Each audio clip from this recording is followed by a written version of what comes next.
Hi guys, how are you all. I hope आप सब अच्छे होंगे। मैं भी एकदम अच्छा हूं। चलिए, सीए फाइनल के वो स्टूडेंट्स जो बच्चे ओल्ड कोर्स में थे और अब न्यू कोर्स में एग्जाम देना चाहते हैं, या फिर वो फ्रेशर्स हैं पर ओल्ड कोर्स में वो ऑलरेडी एफआर कर चुके थे, अब उनके एग्जाम्स जो है वो जो अपना पहला अटेम्प्ट देंगे वो न्यू कोर्स में देंगे। कन्वर्जन प्लान क्या होने वाला है हम इस पूरे वीडियो में डिस्कस करने वाले हैं, और ये वीडियो प्लीज पूरा सुनिएगा, क्योंकि हो सकता है ये इस वीडियो में कुछ बातें आपको पहले से ही पता हो और हो सकता है कुछ बातें आपको नहीं पता चले, न्यू कुछ चीजें पता चले जिससे आपका बेनिफिट हो सकता है। ठीक है, हम बात करेंगे कन्वर्जन प्लान की। ओल्ड कोर्स से न्यू कोर्स में अगर कोई स्टूडेंट आ रहा है तो उसको किस तरीके से मैनेज करना है। सबसे पहले अभी दो टाइप के स्टूडेंट्स अभी हैं, ठीक है ना। यूं कहे कि तीन टाइप के स्टूडेंट्स हैं। एक पहला ऐसा स्टूडेंट है जो बिल्कुल ही फ्रेश है, न्यू कोर्स का है और वो न्यू कोर्स की ही क्लासेस अटेंड कर रहा है, तो हम उसके बारे में बात नहीं करेंगे क्योंकि उसको तो न्यू कोर्स की क्लास मिल रही है तो उसको कोई प्रॉब्लम ही नहीं है, हटा दो। अब बचे दो स्टूडेंट्स। पहला एक ऐसा स्टूडेंट जो फ्रेशर है पर उसने CA final FR old course की क्लासेस कर ली है 2022 में, या 2023 में भी उसने ओल्ड कोर्स की क्लासेस कंप्लीट करके रख ली हैं, या फिर उसने ओल्ड कोर्स की क्लासेस परचेज कर ली थी और बीच में न्यू कोर्स का नोटिफिकेशन आ गया, अभी वो ओल्ड कोर्स की क्लासेस ही देख रहा है, तो ये वीडियो वो भी देख सकता है। तीसरा स्टूडेंट जिन्होंने ओल्ड कोर्स में एग्जाम भी दिए हैं पहले कभी, ठीक है ना, हो सकता है अभी नवंबर 23 में भी दिया हो, पहले कभी दिया हो, और वो अब न्यू कोर्स का सोच रहे हैं। नवंबर 23 में हो सकता है आपने स्किप कर लिया हो न्यू सिलेबस के चक्कर में, कई सारे ऐसे स्टूडेंट्स भी होंगे। तो ऐसे स्टूडेंट्स जिन्होंने बहुत पहले क्लासेस ले ली थी और उनकी क्लासेस कभी भी बहुत पहले खत्म भी हो गई हैं, शायद एक आध बार एग्जाम दे चुके हैं या फिर नवंबर 23 अभी स्किप किया, अब they are planning for May 24। Tension क्या है सर, क्या है सर, नया क्या है, नया क्या है, नया क्या है सर, समझ नहीं आ रहा सर क्या पढ़ना है क्या नहीं पढ़ना है समझ नहीं आ रहा सर, बहुत सारा अमेंडमेंट है क्या, बहुत सारा अमेंडमेंट है क्या। भाई कुछ भी अमेंडमेंट नहीं है, मैं आपको बता दूं, बहुत ही कम चीजें ऐसी हैं जो आपको एडिशनली करनी है। चलिए अपन एक एक करके बात करते हैं। इस वीडियो में मैं आपको सारी चीजें बताऊंगा, इसलिए मैंने आपको बोला कि पूरा वीडियो सुनना, और शायद कुछ नया मालूम पड़े तो तुम अपनी प्लानिंग भी कर पाओगे, ठीक है ना। चलो कन्वर्जन की बातें करते हैं। सबसे पहले कोई नए टॉपिक्स ऐड हुए हैं क्या? यस, और कुछ टॉपिक्स डिलीट हुए, तो पहले डिलीट वाले टॉपिक्स की बात कर लेते हैं। अब तुम्हें सीएसआर पढ़ने की जरूरत नहीं है, अब तुम्हें इंटीग्रेटेड रिपोर्टिंग पढ़ने की जरूरत नहीं है, मतलब ये टॉपिक्स अब डिलीट हो चुके हैं। आई मेरी बात समझ में? ये टॉपिक्स अब तुम्हें पढ़ने की जरूरत नहीं है। तो नए टॉपिक्स कौन से ऐड हुए? दो नए टॉपिक्स ऐड हुए। पहला क्या है? Professional and ethical duty of a chartered accountant, और दूसरा अकाउंटिंग एंड टेक्नोलॉजी। जो ये पहला वाला टॉपिक है professional and ethical duty of chartered accountant, ये ऑडिट करके जो सब्जेक्ट होता है ना तुम्हारा सीए फाइनल के अंदर, उसमें तुम्हारा एक पर्टिकुलर सेक्शन है प्रोफेशनल एथिक्स। कहीं ना कहीं ये जो टॉपिक है ये पूरा उसी से रिलेटेड है। मैंने रवि तावरी सर से बात की जो ऑडिट पढ़ाते हैं, वी स्मार्ट के ही फैकल्टी हैं, मैंने उनसे बात किया, मैंने उनको ये चैप्टर दिखाया। ही सेड सर ये पूरा का पूरा कॉपी पेस्टेड है, समझ में नहीं आया कि इंस्टीट्यूट ने इसको डबल रिपीट क्यों किया है। ठीक है, ये टॉपिक आपका बेसिकली ऑडिट वाला टॉपिक है जिसमें प्रोफेशनल एथिक्स डिस्कस किया गया है। हाँ, क्या नया है इस टॉपिक में? एक्चुअली यहाँ पर कुछ ऐसी केस स्टडी आएंगी जहां पर इंड एस को भी रेफर किया जाएगा और एक चार्टर्ड अकाउंटेंट ये देखेगा कि फाइनेंशियल स्टेटमेंट्स में प्रॉपर इंड एस के कंप्लायंसेस हुए कि नहीं हुए, वहां उसकी एथिकल ड्यूटीज क्या है और प्रोफेशनल ड्यूटीज क्या है। प्रोफेशनल तो ये कि भाई कंप्लायंसेस प्रॉपर इंड एस के अकॉर्डिंग हुए कि नहीं, और एथिकल ड्यूटीज कि अगर मान लो क्लाइंट ऐसा नहीं कर रहा है, डिस्क्लोजर नहीं दे रहा है, तो यहां पर एथिकली चार्टर्ड अकाउंटेंट को क्या करना चाहिए। ठीक है, एक ये चैप्टर है। दूसरा चैप्टर है अकाउंटिंग एंड टेक्नोलॉजी। ये चैप्टर पूरा का पूरा एक ही चैप्टर है, सिर्फ ऐसा कोई नहीं है 4-5 इसमें टॉपिक्स होने। एक चैप्टर है, छोटा सा चैप्टर है, क्लाउड कंप्यूटिंग, और आप सॉफ्टवेयर्स वगैरह मेंटेन करते हो अकाउंट्स के, तो आप जब फाइनेंशियल स्टेटमेंट सॉफ्टवेयर के हेल्प पर बनाते हो तो कैसे क्या बनेगा। ये चैप्टर पूरी तरीके से जो इंटर में एक सब्जेक्ट होता था EIS, information enterprise information system, वो उस पर्टिकुलर सब्जेक्ट का चैप्टर है ये। ठीक है, तो इसका वेटेज कितना होने वाला है? इसका वेटेज होने वाला है 10 मार्क्स का, ठीक है ना। 5 to 10 मार्क्स का इंस्टीट्यूट ने बोला है, तो इसका वेटेज 10 मार्क्स का है। मोर ओवर इस टॉपिक में तो भाई थ्योरी आने वाली है। जैसे इंटीग्रेटेड रिपोर्टिंग करके एक थ्योरी टॉपिक था, अब ये आ गया। बल्कि मैं तो बोलता हूं कि इंटीग्रेटेड रिपोर्टिंग से ज्यादा इंटरेस्टिंग है, कहीं ना कहीं कुछ ना कुछ अच्छा लिख पाओगे। इंटीग्रेटेड रिपोर्टिंग तो साला थकेला टॉपिक था यार, बोरिंग टॉपिक था। मुझे बताना, मतलब तुम में से कितने बच्चे मानते हैं कि यार बोरिंग था कि नहीं, मुझे कमेंट में जरूर बताना। सीएसआर डेफिनेटली अच्छा था, मतलब स्कोरिंग था। तो ये आपका थियोरेटिकल है, ये जरूर इसमें आपकी केस स्टडीज आएंगी, ये अच्छा टॉपिक है। अब इसके रिस्पेक्ट में आपको क्या होने वाला है, सुनिएगा ध्यान से। देखिए, ये टॉपिक मैंने आपको क्या बोला, ये ऑडिट से रिलेटेड टॉपिक है, और ये टॉपिक दूसरा मैंने क्या बोला, ये ईआईएस सब्जेक्ट से रिलेटेड टॉपिक है। तो अगर मैं आपको बोलूं कि यार ये टॉपिक कोई एक्सपर्ट अगर आपको पढ़ाए, ठीक है ना, जो ऑलरेडी इस सब्जेक्ट में एक्सपर्ट है, तो ज्यादा अच्छा होगा। तो मैंने क्या किया, मैंने इस वाले पर्टिकुलर टॉपिक के लिए रवि टाउरी सर से बात कर ली है, और इस टॉपिक के लिए हमारे वी स्मार्ट के फैकल्टी हैं सीए पवन गाहूकर सर, जो ईआईएस तो बहुत सालों से पढ़ा रहे हैं, उनसे बात कर ली है। मुझे ऐसा लगता है कि अगर ये दो टॉपिक मैं पढ़ाऊं तो शायद उतना जस्टिफाई नहीं कर पाऊंगा जितना अच्छे से एक्सपर्ट लेवल पर ये दोनों टॉपिक्स, दोनों रिस्पेक्टिव फैकल्टीज पढ़ाएंगे। तो ये टॉपिक आपको पढ़ाएंगे सीए रवि टाउरी सर, ठीक है, और ये पढ़ाएंगे सीए पवन गाहूकर सर, पवन गाहूकर सर, ठीक है। अब सर ये टॉपिक आप कैसे देने वाले हो हम लोगों को? हमने आपके क्लासेस परचेज किए थे या फिर हमने आपके क्लासेस परचेज नहीं किए, तो सर ये हमें मिलेंगे क्या? बेटा 10 मार्क की चीज है, इसमें मैं तुम लोगों से क्या ही कमा लूंगा यार। मतलब कुल मिला के ऐसा है, मैंने फैकल्टी से बात कर ली है, लगभग दिसंबर एंड या फिर जनवरी फर्स्ट वीक। सर आपने पिछली बार बोला था सितंबर अक्टूबर, हाँ भाई बोला था, बट यार क्या करें, थोड़ी हल्का सा क्या है कि ना, इसमें जरूरी है कि जो भी आपको प्रोवाइड किया जाए बहुत बहुत अच्छे से दिया जाए। तो दिसंबर एंड जनवरी फर्स्ट वीक तक आपको इनके लेक्चर्स दे दिए जाएंगे। मुझे ऐसा लगता है, जिस हिसाब से मेरी बात हुई है, इस पर्टिकुलर चैप्टर के लिए हार्डली 4 घंटे का एक लेक्चर रहेगा, या फिर दो घंटे के 2 लेक्चर्स रहेंगे। इस पर्टिकुलर टॉपिक के लिए भी 3 से 4 घंटे का लेक्चर्स रहेंगे। तो कुल मिला के ये यूट्यूब पर आ जाएगा फ्री में आ जाएगा। मतलब ऐसा कुछ भी नहीं है कि मेरे स्टूडेंट है तो मैं अपने स्टूडेंट को ऐप के अंदर दूंगा, बाकी स्टूडेंट्स को नहीं दूंगा। यूट्यूब में मैं इसको फ्री में डाल दूंगा। मैं इसको जनवरी फर्स्ट वीक तक किसी भी तरीके से कोशिश करूंगा डाल दूंगा। इन दोनों फैकल्टीज के पीछे पढ़ के मैं करवा दूंगा। हाँ, इस पर्टिकुलर टॉपिक में professional and ethical duties of chartered accountant में आप यूं मान लीजिए कि 80% पोर्शन रवि सर पढ़ाएंगे और 20% पोर्शन जो डिस्कशन करने वाला पार्ट है रवि सर और मैं मिलकर पढ़ाएंगे। तो क्योंकि इसमें इंडेस वाली चीजें भी है, तो आपको बहुत मजा आने वाला है जब 2 फैकल्टीज आपके साथ डिस्कस करेंगी इसका इंपॉर्टेंट पर्सपेक्टिव, क्योंकि ये कहीं ना कहीं प्रैक्टिकल लाइफ से जुड़ा हुआ टॉपिक है। तो ये यूट्यूब पे आ जाएगा, बिल्कुल डरने वाली बात नहीं। और 10 मार्क्स है यार, 10 मार्क के लिए यार प्लीज यार क्रिप मत करो यार, ठीक है। 10 मार्क है, तुम ना 90 मार्क को देखते नहीं हो और ना 10 मार्क के पीछे पड़ जाते हो। भाई जो मेन चीज है उसको अच्छे से कर लो। अब आते हैं, तुम्हारा ये हो गया न्यूली एडेड टॉपिक का, डिलीटेड टॉपिक का हो गया। अब बात करते हैं सर एमसीक्यूज। सर एमसीक्यूज कैसे होगा सर? वही वाली बात हो गई, 90 मार्क्स को अपन देख नहीं रहे, है ना। मतलब जो हमारा कुछ चेंज हुआ नहीं है उसको देख नहीं रहे, हम एमसीक्यूज के पीछे पड़े। नहीं सर क्या बात कर रहे हो sir, MCQs 30 marks sir 30 marks, दिमाग खराब हो जाएगा।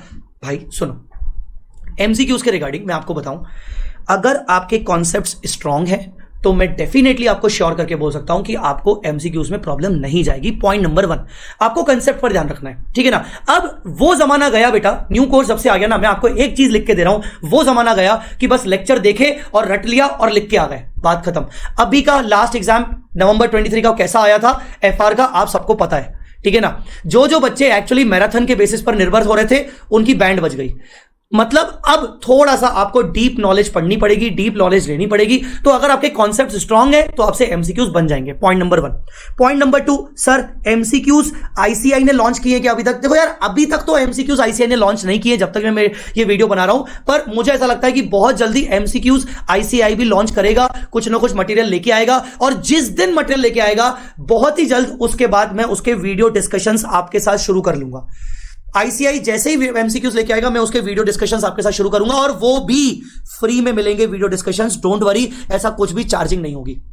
इसके अलावा जो मेरे खुद के सेल्फ मेड एमसीक्यूज हैं उस पे काम चल रहा है। बहुत ही जल्द धीरे धीरे आपको टेलीग्राम के थ्रू या फिर मेरे यूट्यूब पे आपको दिखने लगेंगे उसके फ्री वीडियोस, एमसीक्यूज डिस्कस करते हुए फ्री वीडियोस। तो मैं वो अपने टेलीग्राम पे डालता रहूंगा और यूट्यूब पे डालता रहूंगा। मेरा टेलीग्राम चैनल सब्सक्राइब करके रखना ताकि आपको उसमें नोटिफिकेशन में समझ में आ जाए। तो एमसीक्यूज के रिगार्डिंग बहुत बिल्कुल पैनिक करने की जरूरत नहीं है, कॉन्सेप्ट के ऊपर हो जाएगा, टेंशन मत लो। एक चीज ध्यान रखना, कॉन्सेप्ट स्ट्रांग होंगे तो एमसीक्यूज आराम से बन जाएगा। चलो सर, एमसीक्यूज वाला बात भी खत्म हो गया। अब सर इसके अलावा और कोई नया चेंज है ही नहीं, बस यही दोनों चीजें हैं, बात खत्म हो गई। तो अब आते हैं अपन गाइडेंस पे। मैंने क्या बोला, आप उनमें से हो जो फ्रेश अभी न्यू सिलेबस में पहला अटेम्प्ट देंगे, बट ओल्ड सिलेबस के अंदर आप एफआर की क्लासेस कर चुके हो या फिर एफआर की क्लासेस देख रहे हो। आपने 2022 में क्लासेस परचेज की थी, ठीक है ना, और बिल्कुल हौले हौले धीरे धीरे आप करके करके अभी भी देख रहे हो, या 2023 के स्टार्टिंग में परचेज की थी, अभी भी आपकी क्लासेस चल रही हैं। या फिर आप ऐसे स्टूडेंट हो जिन्होंने क्लासेस सब खत्म कर ली, कुछ बीच में एग्जाम्स वगैरह भी दिए बट अनफॉर्चुनेट रहे, नवंबर 23 शायद दिया, अच्छे एग्जाम्स नहीं गए, या नवंबर 23 स्किप कर दिया, अब नए सिलेबस का सोच रहे हो, ठीक है ना, और एफआर आपका पेंडिंग है, आप उनमें से हो। तो अब आपको क्या करना है भाई, ऐसे केस में आपको क्या करना चाहिए भाई? सिंपल सी बात है यार, इसका जवाब आपके पास है। क्या है आपके पास? क्या आप सब्जेक्ट में कॉन्फिडेंट हो या फिर आप सब्जेक्ट में कॉन्फिडेंट नहीं हो? सर कैसे पता करते हैं सब्जेक्ट में कॉन्फिडेंट है कि नहीं? भाई सिंपल सी बात है, दो चीजें। एक, आप कंसेप्ट्स आपके कितने स्ट्रांग हैं। आप उठा के देखो सब्जेक्ट, आप जब पढ़ रहे हो कोई चैप्टर, फाइनेंशियल इंस्ट्रूमेंट का, बिजनेस कॉम्बिनेशन, कंसोलिडेशन, कोई भी टॉपिक पढ़ रहे हो, आप देखो कि आपको वो याद आ रहा है कि नहीं, सब चीजें दिमाग में वापस आ रही है कि नहीं, है ना। दूसरा, आपसे क्वेश्चंस बनते हैं कि नहीं बनते हैं। चलो पहला क्वेश्चन नहीं बना, दूसरा क्वेश्चन फिर बिना देखे बन रहा है कि नहीं। या ऐसा तो नहीं हो रहा कि हर क्वेश्चन सॉल्व करते वक्त आप नजरें घुमा लेते हो, अरे सॉल्यूशन देख लूं क्या है, अच्छा यहां से, ठीक है आप कर लूंगा, अरे अब क्या। हर क्वेश्चन में अगर आप ऐसे नजरें घुमा रहे हो, मतलब दिक्कत है, फिर आप कॉन्फिडेंट नहीं हो। कॉन्फिडेंट तभी माना जाएगा जब आपसे क्वेश्चंस खुद से बन रहे हैं, आईसीए वाले। तो अगर आप कॉन्फिडेंट हो सब्जेक्ट में, मैं आपको बता दूं, लेक्चर लेने की जरूरत है ही नहीं, कुछ भी करने की जरूरत नहीं है। आपको सिर्फ चाहिए एक प्रॉपर गाइडेंस, प्रॉपर तरीके से आपको रिवीजन करना है और उसके टेस्ट पेपर्स देना है। तो no need for any lecture, no need to watch lectures again. Already lectures देख रहे हो, भले ओल्ड सिलेबस में जो एफआर देख रहे हो देखते रहो। मैंने अभी आपको बता दिया, जो टॉपिक डिलीट हो चुके हैं वो मत देखना, जो नए टॉपिक आएंगे वो यूट्यूब पे आ जाएंगे, बस ना। बाकी अपना देखते चलो, कुछ भी बदला नहीं है, वही क्वेश्चंस है, वही सब कुछ है। तो आपको कुछ भी लेक्चर्स वापस से नए देखने की जरूरत नहीं है। आपको चाहिए भैया बहुत अच्छा वाला रिवीजन, आपको चाहिए डिटेल्ड रिवीजन, और उसके बाद आपको चाहिए टेस्ट, ये चीज। और इन दोनों चीजों को लेकर मैं कोशिश करूंगा कि मैं आपको बहुत अच्छा साथ दूं अभी दिसंबर मंथ से लेकर, ठीक है। तो ये वाले बच्चों को डरने की जरूरत नहीं है, आप प्लीज डिटेल रिवीजन स्टार्ट कर दीजिए। अब आते हैं अपन नॉन कॉन्फिडेंट, नॉट कॉन्फिडेंट या नॉट नॉन, मैं भी क्या लिखता हूं यार, हाँ, नॉट कॉन्फिडेंट इन सब्जेक्ट। अब सब्जेक्ट में आप कॉन्फिडेंट नहीं हो। अब देखो, सब्जेक्ट में कॉन्फिडेंट नहीं हो तो सोचो मत, ज्यादा दिमाग मत चलाओ, लेक्चर्स परचेज कर लो। हाँ, रेगुलर नहीं परचेज करना तो एग्जाम ओरिएंटेड परचेज कर लो, ठीक है ना, पर परचेज कर लो, लेक्चर्स परचेज कर लो। और बिल्कुल ही लग रहा है कि यार मैं तो पूरा नील बट्टे सन्नाटा हो गया, समझ ही नहीं आ रहा क्या है, तो मैं आपको बता दूं, लेक्चर्स परचेज करने में कोई बुरी बात नहीं है, ठीक है। अच्छे से परचेज करो और लेक्चर से आराम से देख लो। मैं आपको बता दूं कि रेगुलर इन डेप्थ बैच जो हमारी है वो लगभग 250 आवर्स की है। हाँ जी, 250 आवर्स की है, और 250 आवर्स में आपको 12 मंथ्स वैलिडिटी भी मिलेगी और उसमें 2 व्यूज भी मिलेंगे, मतलब 2 टाइम्स व्यूज भी मिलेंगे। 250 आवर्स में सब कुछ करवा लिया है मैंने, सब कुछ मतलब सब कुछ, और बीच बीच में कई बार रिवीजन करवाया है। और the best part of this batch is, मैंने ये न्यू आईसीआई के मॉड्यूल को बेस रखते हुए बनाया है, न्यू आईसीआई मॉड्यूल के बेस के हिसाब से। मतलब होता क्या है, इस बैच में जो हम किताबें दे रहे हैं, ये वाली किताबें दे रहे हैं, एक कंसेप्ट बुक और एक कंपाइलर। कंसेप्ट बुक में हमारे सारे के सारे कॉन्सेप्ट्स और साथ साथ एग्जाम्पल्स हैं, कॉन्सेप्ट बिल्डर एग्जाम्पल्स, बहुत सारे शानदार एग्जाम्पल्स हैं। और शानदार एग्जाम्पल मतलब कोई थ्योरेटिकल टाइप नहीं, जैसे जैसे बड़े बड़े क्वेश्चंस इंस्टीट्यूट पूछता है उसी के जैसे मैंने मास्टर प्रॉब्लम्स डाल के रखे हैं इसके अंदर, ठीक है। तो मैं पूरा करवाऊंगा इसमें से सारे टॉपिक, फिर जैसे जैसे एक एक टॉपिक होता जाता है ना, मैं इंस्टीट्यूट का मटेरियल भी उठाता हूं बच्चों के साथ, और इंस्टीट्यूट का मटेरियल मैं पूरा पेज 1 से लेकर एंड पेज तक मैं पूरा बच्चों के साथ देखता हूं कि क्या क्या छूट गया। देखो बच्चा, ये हमने पढ़ा कि नहीं, इसके अंदर ये पैराग्राफ नया है क्या, इसको और कवर कर लेते हैं, इसमें ये क्या है, इसमें ये क्या है, इसमें कोई क्वेश्चन छूट तो नहीं गया। और आपको बताऊं, पूरा आईसीआई मॉड्यूल जब कवर हो जाता है ना, तो बच्चे का कॉन्फिडेंस जबरदस्त हो जाता है। तो भैया इस तरीके से हमने बैच को कंप्लीट किया है 250 आवर्स में। और सबसे अच्छी बात अभी ये है कि ये बैच अभी जो है वो वैसे तो अवेलेबल है अप्रोक्सीमेटली 9,200 रुपीज में, रेगुलर बैच है 9,200। अब तुम जो बच्चे हो, जो कॉन्फिडेंट नहीं हो और जो मुझसे पढ़ चुके हो, ऑब्वियसली यार मैं तो तुमसे ऑलरेडी पैसे ले चुका हूं, पहले से ही कमा चुका हूं। हाँ, पर मुझे तुम्हें वापस से नई किताबें देनी है, नए लेक्चर्स देने हैं, एक्टिवेशन चार्जेस करने हैं, तुम्हारा डिस्पैच का मुझे करना पड़ेगा। तो अगर तुम मेरे ही स्टूडेंट हो और वापस से लेक्चर्स देखना चाहते हो, तुम लोगों के लिए एक बेस्ट अनाउंसमेंट, तुम लोगों के लिए 50% डिस्काउंट अवेलेबल है। तुम लोगों के लिए 50% डिस्काउंट अवेलेबल है। 50% डिस्काउंट अवेलेबल है। कैसे अवेलेबल है? जब तुम वेबसाइट पे जाओगे, वी स्मार्ट एकेडमी वेबसाइट पे जाओगे, तो सीए फाइनल के अंदर जो तुम्हें मेरा कोर्स दिखेगा ना, ये वाला जो सीए फाइनल का जो कोर्स दिखेगा ना, यहां पर तुम जय चावला को टिक लगा लेना, और जो सीए फाइनल का तुम्हें मेरा कोर्स दिखेगा ये वाला, ठीक है ना, अभी 8699 या वॉट एवर जो भी उसमें अंदर प्राइस दिख रहा है, इसके अंदर जाओगे, इसके अंदर ही एक ऑप्शन मिलेगा एडिशनल ऑफर के अंदर, वो 50% वाला। पर याद रहे, ये एडिशनल ऑप्शन या 50% डिस्काउंट उन स्टूडेंट्स के लिए है जो मेरे से ऑलरेडी कभी ना कभी पढ़ चुके हैं। कोई ना कोई fast track batch, regular batch, exam oriented batch, कोई ना कोई, अगर तुम मुझसे बैच परचेज कर चुके हो, कोई ना कोई लेक्चर्स परचेज कर चुके हो, सिर्फ लेक्चर्स, तो तुम्हें 50% डिस्काउंट मिल रहा है। मतलब टेंटेटिवली 4,500 के आसपास तुम्हें ये पूरा कोर्स वापस से पड़ जाएगा, 4,500, 50% डिस्काउंट। और ये कन्वर्जन ऑप्शन सिर्फ मेरे स्टूडेंट्स के लिए है। अब सर इसके लिए वेरिफिकेशन कैसे होगा? आपको कैसे पता चलेगा मेरे स्टूडेंट? आप कोर्स परचेज कर लो, परचेज करने के बाद आपको कॉल आएगा मेरी टीम की तरफ से कि भाई ये वेरिफिकेशन कॉल है, आपने प्रीवियस जो कोर्स सर का परचेज किया था उसकी ऑर्डर डिटेल्स दे दीजिए ताकि हम वेरीफाई कर लें। बस आपको अपने पास पुरानी ऑर्डर डिटेल्स होनी चाहिए, तो आप ये परचेज कर सकते हो 50% डिस्काउंट में, ठीक है। जो स्टूडेंट्स मेरे स्टूडेंट्स नहीं है और वो नया एफआर परचेज करना चाहते हैं, प्राइस आप देख लो 9,200 है, क्या दिक्कत है? मतलब मेरा मानना है कि एफआर का प्राइस 9,200 बहुत कम है, क्योंकि FR is a vast subject. So बहुत मजा आएगा आपको। डेमो लेक्चर्स अगर आपको देखने, तो इसी के अंदर आप यहां पर डेमो लेक्चर्स भी जाके देख लेना कि हमने किस तरीके से पढ़ाया है, ठीक है। वापस आते हैं। सर ऐसा भी तो हो सकता है कि मुझे लेक्चर्स परचेज करने की जरूरत नहीं है, सर मैं आपकी बुक्स खरीद सकता हूं क्या? सर मेरे पास आपकी एग्जिस्टिंग बुक्स रखी हैं, ठीक है ना, मेरे पास आपकी एग्जिस्टिंग बुक्स रखी हैं, तो सर उनमें कोई बदलाव है क्या? एग्जिस्टिंग बुक्स में कोई चेंजेस है क्या? चलो एक सब बात, पहले मैं बुक्स का बता देता हूं। तो सबसे पहले Ind AS concept book. Ind AS concept book ये कौन सा वर्जन है? वर्जन 4 है। सर इसमें नया क्या है? इसमें नया है example, concept builder examples, conceptual examples हैं। अगर आपके पास ये वाला वर्जन नहीं है और पुराना वाला वर्जन है, तो पुराने वर्जन में और इस वर्जन में क्या फर्क है? या फिर आपके पास रेगुलर कोर्स के मॉड्यूल 1 2 3 4 थे, मॉड्यूल 1 2 3 4, वो और ये कोई बदलाव नहीं है। बस पॉइंट ये है, इस बुक में मैंने कंसेप्चुअल एग्जाम्पल्स बहुत सारे डाले हैं। अगर आपको वो एग्जाम्पल्स चाहिए, क्योंकि सेल्फ स्टडी करनी है, आपको एग्जांपल्स चाहिए, तो मैं आपको रिकमेंड करूंगा कि ये किताब परचेज करिए। ये किताब आज मैं वीडियो रिकॉर्ड कर रहा हूं, दिसंबर 1 वीक तक ये किताब वेबसाइट पर अवेलेबल हो जाएगी। अगर आपको लगता है नहीं, आपको कंसेप्चुअल एग्जांपल्स की नीड नहीं है, तो जो मेरी किताब आपके पास पहले से ही रखी थी, वर्जन 3 और एफआर के केस, रेगुलर के केस में मॉड्यूल 1 2 3 4, वो सफिशिएंट है, आप मत खरीदो। अगर आपके पास कंसेप्चुअल एग्जांपल्स ऑलरेडी मेरे लिखे हुए हैं, कोई दिक्कत नहीं है, आपको पूरा फ्रेश करना है, आप ये किताब खरीद सकते हो। फिर आते हैं कंपाइलर पे। कंपाइलर अपनी कौन सी वाली कंपाइलर है? आपको पता है ये किताब बोलती है भाई, कैसे बोलती है? QR code. इस किताब के अंदर बहुत सारे क्यूआर कोड्स हैं। कैसे क्यूआर कोड्स होते हैं मैं आपको दिखा देता हूं।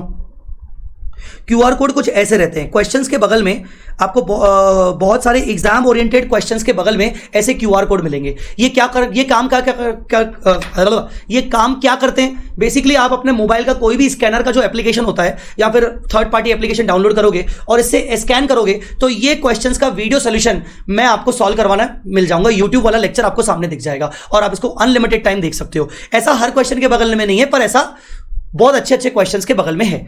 तो आपको मैं ये बताना चाह रहा हूं कि ये वाली जो बुक है कंपाइलर, ये कौन सी बुक है भाई? ये वर्जन 5.0। तो अगर आपके पास वर्जन 5.0 है तो बात खत्म। अगर आपके पास वर्जन 5.0 से पुरानी वाली किताब है, तो मैं आपको रिकमेंड करूंगा कि थोड़ा सा ही इन्वेस्टमेंट सही आप खरीद लीजिए, क्योंकि वर्जन 4 होगा तो उसमें क्यूआर कोड नहीं होगा, वर्जन 3 वर्जन 4 होंगे तो उसमें क्वेश्चंस थोड़े से कम होंगे, और वर्जन 5 में क्वेश्चंस भी अच्छे खासे हैं, कैटेगरी वाइज क्वेश्चंस हैं।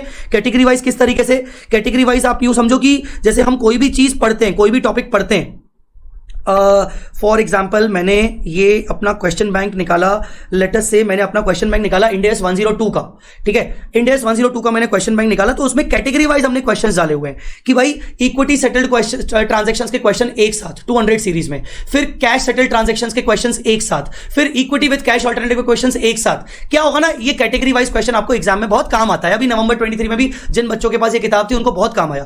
तो आप इस तरीके से आपको इस किताब में फायदा मिलेगा। तो अगर आपके पास ये किताब ऑलरेडी है तो कोई दिक्कत नहीं, अगर आपके पास इससे पुराना वर्जन है तो मैं आपको रिकमेंड करूंगा कि आप परचेज कर लो। थोड़ा सा ही इन्वेस्टमेंट है आपके करियर के सामने, मुझे नहीं लगता कि ये ज्यादा है, और मैं सच बता रहा हूं इसमें आपसे कुछ कमा नहीं रहा हूं। क्या कमा लूंगा यार, मतलब मैं ऑलरेडी आपसे इतना अच्छा खासा ऑलरेडी पहले फीस चार्ज कर चुका हूं अपने स्टूडेंट से, उनसे क्या कमा लूंगा इनसे। बस इसमें जो आपको कॉस्ट मिल रही है क्यूआर कोड की, जो मेरी मेहनत है बस मैंने वो डाली हुई है, ठीक है। तो बुक्स के केस में अगर आपको समझ में आ गया, अगर आपके पास एग्जिस्टिंग बुक्स हैं तो आप देख लो आपके पास एग्जिस्टिंग बुक्स कौन सी हैं, उसके अकॉर्डिंग आप अपने आप को अपडेट करना चाहो तो अपडेट कर लो। सर अलग से आईसीआई मॉड्यूल करने की जरूरत है क्या? मैं आपको बता दूं कि मैं तो रेगुलर कोर्स में आईसीआई मॉड्यूल करवा ही रहा हूं, पर मुझे ऐसा फील आया कि आईसीआई मॉड्यूल में इतने भी कोई बड़े चारे चेंजेस नहीं है। मुझे ये फील आया नए जो आईसीआई मॉड्यूल आए, न्यू आईसीआई मॉड्यूल, उसमें आईसीआई ने एक बात बहुत अच्छी कर ली, हर चैप्टर के एंड में उन्होंने किसी ना किसी कंपनी, लिस्टेड कंपनी के फाइनेंशियल स्टेटमेंट्स के स्क्रीनशॉट्स डाले उस पर्टिकुलर पॉइंट के रेलेवेंस में। जैसे इंडेस 12 पढ़ रहे हैं, डेफर्ड टैक्सेस के रेलेवेंस में उन्होंने आप कुछ डिस्क्लोजर दिखा दिया किसी टाटा कंसल्टेंसी का। जैसे आज ही मैं एक सेक्शन मैं कैश फ्लो स्टेटमेंट पढ़ा रहा हूं, बच्चों को पढ़ा रहा हूं, तो उन्होंने आईटीसी कंपनी का पूरा कैश फ्लो स्टेटमेंट डाल दिया इंडेस 7 के सबसे लास्ट में, ये बताने के लिए कि देखो एक लिस्टेड कंपनी कैसे दिखाती है। तो वो एक बहुत प्यारा चीज किया उन्होंने, और उससे ना कहीं अच्छा एक प्रैक्टिकल इंसाइट मिल रहा है। तो वो चेंजेस है, बाकी कोई बड़े लेवल पर कुछ भी चेंजेस नहीं है मॉडल के अंदर। तो ये आप बात कर सकते हो, ठीक है ना। बुक्स भी आपको समझ में आ गई, बुक्स आपको अवेलेबल हो जाएंगी।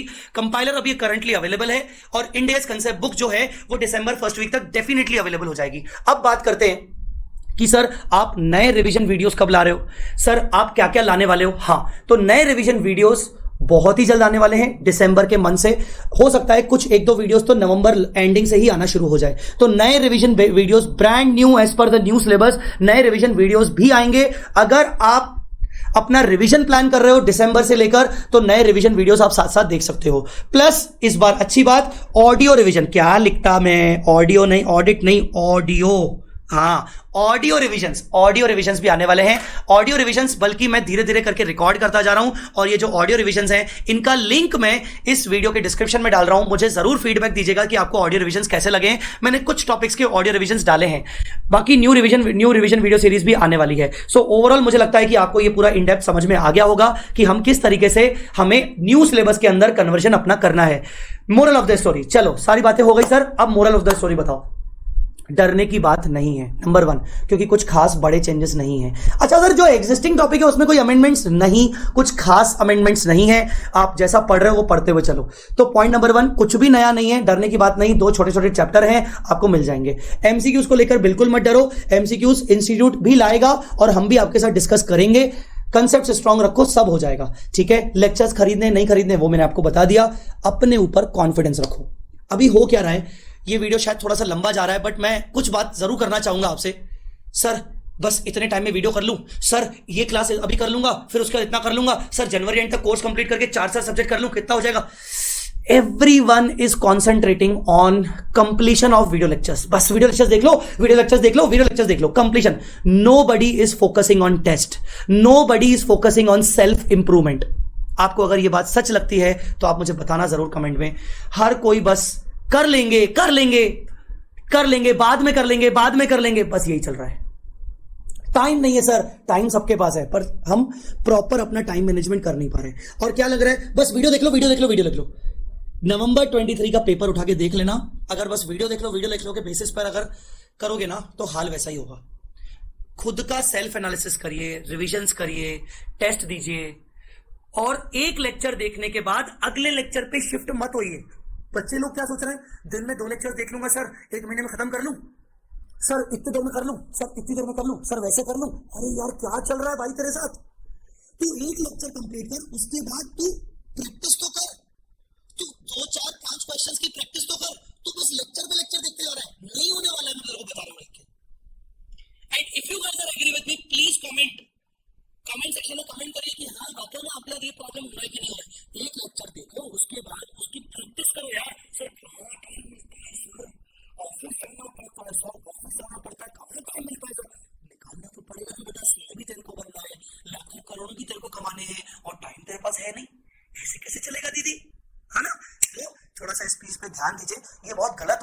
अभी ये बहुत सारी चीजें मैं नोटिस कर रहा हूं, बच्चा बोलता है बस लेक्चर देख लो हो जाएगा, लेकिन हर एक लेक्चर के बाद थोड़ी सी प्रैक्टिस करिए। अगला लेक्चर तभी देखिए जब आप पहले प्रैक्टिस कर चुके हो पिछले लेक्चर के बाद, ठीक है। एफआर में तो रिक्वायर है यार, प्रैक्टिस लगेगी। चलिए एनीवेज, आई होप कि आपको ये वीडियो से पूरा ज्ञान मिल चुका होगा। ऐसे और वीडियो में लाता रहूंगा। अगर आपको और कोई क्वेरी है जो मैं इस वीडियो में नहीं सॉल्व कर पाया, कमेंट सेक्शन में डाल दीजिए और मैं उसमें वीडियो बनाऊंगा या फिर कमेंट में ही आपको रिप्लाई कर दूंगा। Thanks a lot guys, May 24 के लिए ऑल द वेरी बेस्ट। बने रहिएगा मेरे यूट्यूब चैनल पर, आपको बहुत सारी चीजें अभी फ्यूचर में देने वाला हूं। Thanks a lot guys, bye bye.